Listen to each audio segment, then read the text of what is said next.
How much is the wealth controlled by millionaires worldwide worth? Yes, the numbers are staggering and truly unimaginable. According to international organizations, it is $173.3 trillion. The U.S. gross domestic product is only $21 trillion. This is 8 times the size of the United States. 83.9% of the world's wealth is in the hands of the richest 10%. This really shows how unfair the world is. Despite all the technological investments, the vast majority of the world's population still struggles with poverty, and only a small percentage enjoy all the pleasures life has to offer. This is because the bottom half of the wealth pyramid controls only 1.4% of global wealth. While these numbers may seem absurd, the truth is that it is impossible to achieve equality, because at the end of the day, you cannot reward 2 people equally if one works hard and the other doesn't. Of course, there are other factors that play a role, such as luck and talent. But the idea that it takes a lot of luck to be at the top of the riches, I think, is not true. Ask any billionaire and they will tell you that. Take technology billionaires, for example. In the 1990s or 2000s, there were thousands of tech companies and only a few survived and reached the top. It was not because they were smarter or worked harder, but because their ideas coincided with the future of technology. No one knew exactly when this collapse would happen or what the future of the internet would look like. They say, luck is what happens when preparation meets opportunity. But you don't have to be a billionaire to experience life's greatest pleasures. But even making $1 million, or most importantly, saving $1 million, especially if it's your first $1 million, takes effort. It takes years of commitment and dedication. But people keep looking for ways to earn the easy way. But the good news is that there are some easy ways that will lead you to complete financial independence. Because these habits are not difficult to develop, they are called productive habits. But why do we want to be financially free? What is our ultimate goal? Our answer should be clear. Making money for the sake of money is not wise.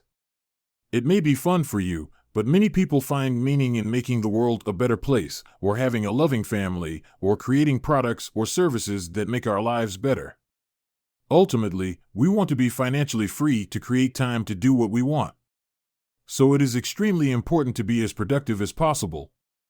Because the more productive you are, the more time you have to make sure you get the best possible advantage out of every exit. Here are 5 productivity habits that I personally follow, and if you are serious about becoming financially independent, you should too. 1. Habituation, mental toughness. A wise person once said, "It's not about what happens to you, it's about how you react to it." It sounds a bit vague, but it's one of the best pieces of advice I've ever received. To explain it, the only difference between people who don't succeed and people who succeed is that they give up easily and say, "I don't like doing this." Successful people are the opposite. Instead of giving up, no matter how hard it is, they have mental toughness. Have you ever heard that you need 10,000 hours to master something? On the way to mastering any art, you will get bored, you will get tired, but if you have mental toughness, you will keep moving no matter what, and eventually you will reach your goal. Mental toughness is more like a habit. Once you stop being resilient, it becomes a habit. So once you stop, you can't easily go back to that habit.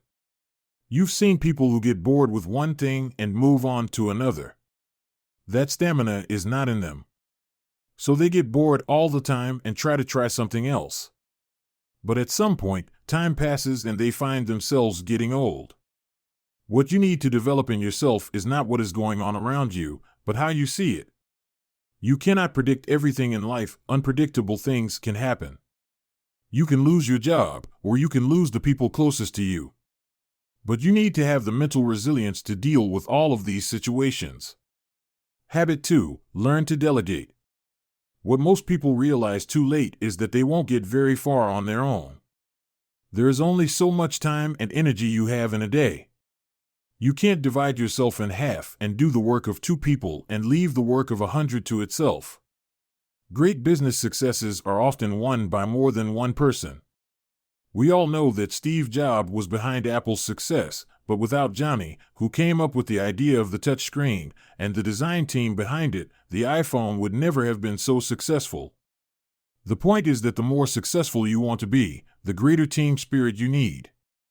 You need to master the art of delegation. Everything that can be done by somebody else has to be delegated. You have to do it so that you focus only on the creative part, which nobody else can do. In fact, if you can delegate the creative part, then congratulations. You have created a great business that works without you. This is the ultimate level of financial independence. The third habit is to accept criticism. People like to be praised a lot. Praise makes you feel very special and good, so you like people who praise you. But the problem with praise is that it doesn't do much except give you a momentary happiness. Don't get me wrong, it's great to be praised, but what's even better is when people criticize you, because then you know your faults, and if you know your faults, you know how to fix them. When you are praised, you don't know what to fix.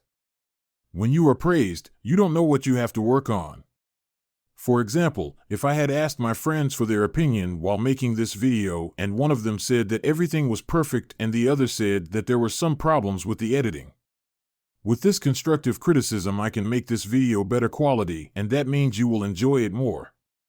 The only problem is that people hate criticism and get unnecessarily angry when you tell them they are wrong.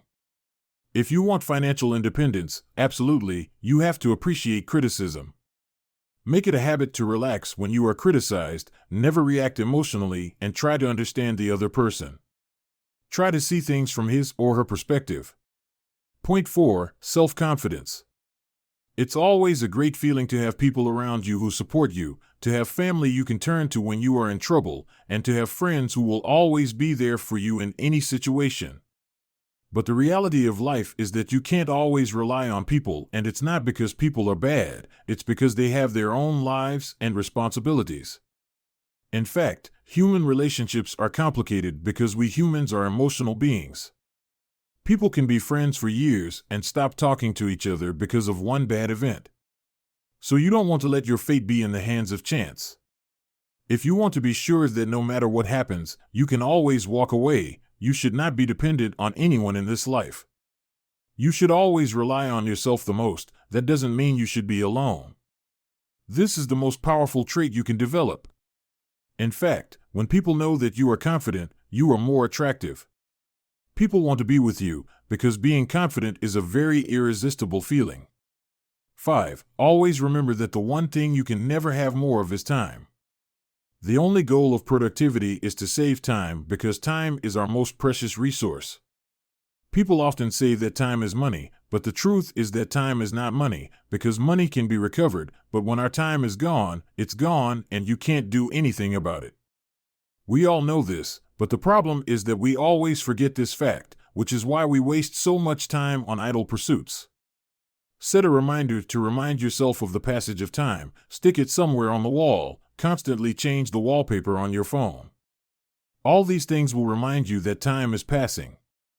This doesn't mean that you should constantly worry, especially when you are on vacation or having a good time with your family or friends. In fact, whoever you are having a good time with, you shouldn't look at the clock because it is much more important to live in the moment. Thanks for watching this far. Don't forget to like the video and subscribe to the channel.